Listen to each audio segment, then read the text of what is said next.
अस्सलाम वालेकुम student.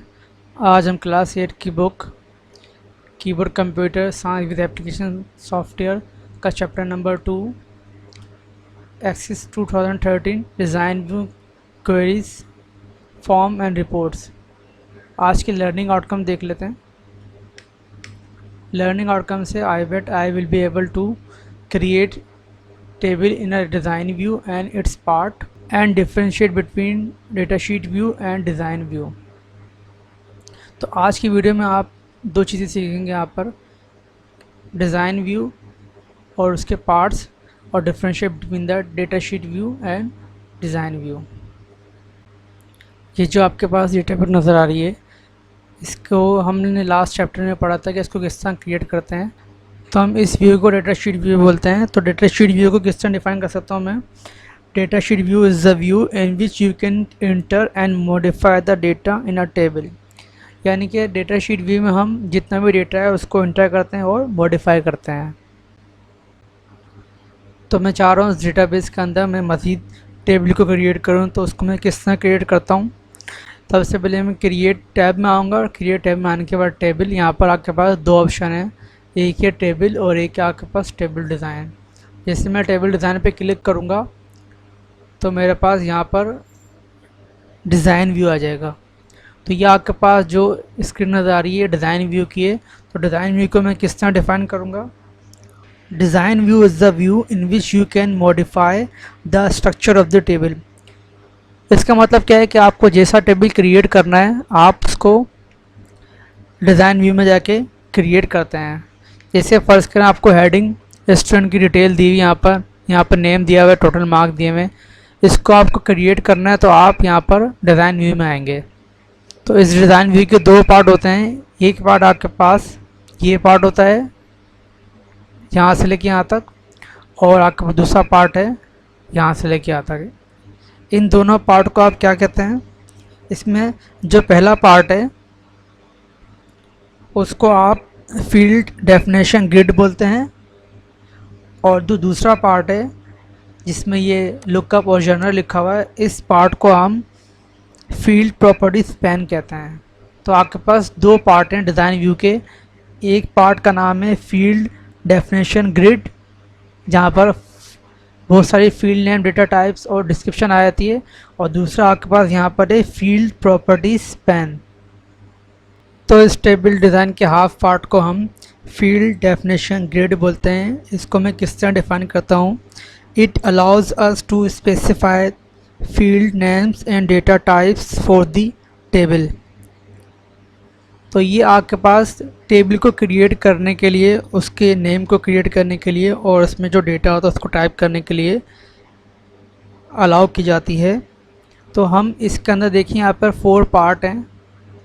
Number 1 part आपके पास ये है फील्ड सिलेक्टर, और सेकंड पार्ट है इसके अंदर फील्ड नेम, थर्ड पार्ट है इसमें डेटा टाइप्स, और फोर्थ पार्ट है इसमें डिस्क्रिप्शन। तो मैं फर्स्ट पार्ट को डिफ़ाइन कर रहा हूँ, फील्ड सिलेक्टर। जितने भी आपके पास ये फील्ड सिलेक्टर कहलाते हैं, इस पार्ट को हम फील्ड सिलेक्टर बोलते हैं जो ग्रे कलर में है। अच्छा, इसको डिफ़ाइन किस तरह करूँगा? Click any field selector to select the field, you can insert row above the selected field, delete the row and drag row up and down to reposition in the field of the table। इसका मतलब क्या है कि जब मैं इसको right click करूँगा तो यहाँ पर हम फील्ड को, एक रो को एंटर भी कर सकते हैं, ठीक है, और हम इस रो को यहाँ से डिलीट भी कर सकते हैं। तो ये जो पोर्शन होता है, ये जो पार्ट होता है आपके पास, ये फील्ड सिलेक्टर होता है। और इस फील्ड सिलेक्टर में हम प्राइमरी की भी अप्लाई करते हैं, जो एक यूनिक आइडेंटिफाई करती है किसी भी टेबल के एड्रेस को। उसके बाद मैं फील्ड नेम की बात करता हूँ यहाँ पे। तो हम फील्ड नेम, जो ये पार्ट है आपके पास जिसमें हम हेडिंग लिखते हैं कॉलम के अंदर, उसको हम फील्ड नेम बोलते हैं। तो फील्ड नेम को किस तरह डिफाइन कर सकता हूँ मैं? Field names for the table, you can create a table as a column or as a main heading. या तो हम इसके अंदर मेन हेडिंग होती है उस सब्जेक्ट की या टाइटल की, जैसे यहाँ पे स्टूडेंट डेटा दिया हुआ है, इसमें जो नेम है आपके पास ये फील्ड नेम कहलाती है। और उसके बाद आपके पास डेटा टाइप है। डेटा टाइप को मैं किस तरह डिफाइन करूँगा कि you can specify the type of the data so that field can contain when you add a new field in a design view it is by default assigned a short text data type।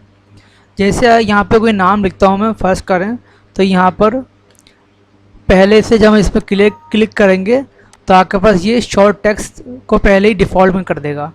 तो हमारे पास जो name होता है ये short text में हम इसको लिखते हैं। अब मैं लिखते हैं यहाँ पर, जैसे मैं लिख दिया फादर नेम, एफ नेम।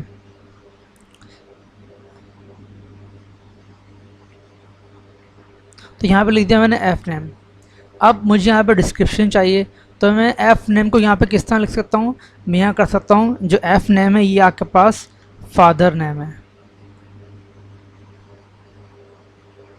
तो डिस्क्रिप्शन यहाँ पे क्या शो करती है, डिस्क्रिप्शन को मैं किस तरह डिफाइन करूँगा यहाँ पर, it contains an optional description of the field. यानी कि हम डिस्क्रिप्शन में क्या कर सकते हैं, उसका फुल नेम लिख सकते हैं, उस चीज़ को जो फील्ड नेम में लिखी होती है हम उसको पूरी तरह से यहाँ पर डिस्क्राइब कर सकते हैं। तो ये तो आपके पास हाफ पार्ट था किसका, टेबल डिज़ाइन का। उसके बाद हम नीचे वाले पार्ट पर आ जाते हैं जिसको हम फील्ड प्रॉपर्टी स्पैन कहते हैं। तो फील्ड प्रॉपर्टी स्पैन को मैं किस तरह डिफाइन करूँगा, it allows us to enter more details for each field like field size. तो हम डिस्क्रिप्शन में फील्ड साइज कितने यहाँ पर क्लिक किया तो यहाँ पे फील्ड साइज कितना आ रहा था, यहाँ पर 55 आ रहा था। इसी तरह आपके पास यहाँ पर डिफरेंट वैलिडेशन रूल होते हैं, वैलिडेशन टैक्स होता है। तो validation rules, caption, input marks, ये तमाम के तमाम जो ऑप्शन होते हैं ये आपके पास फील्ड प्रॉपर्टी स्पैन में आते हैं। क्यों, क्योंकि ये फर्दर इन्फॉर्मेशन उसकी डिज़ाइन व्यू की डिफ़ाइन कर रहे होते हैं। ठीक है, तो आज की मेरी वीडियो का टॉपिक ये था। मिलते हैं नेक्स्ट वीडियो में। अल्लाह हाफ़िज़।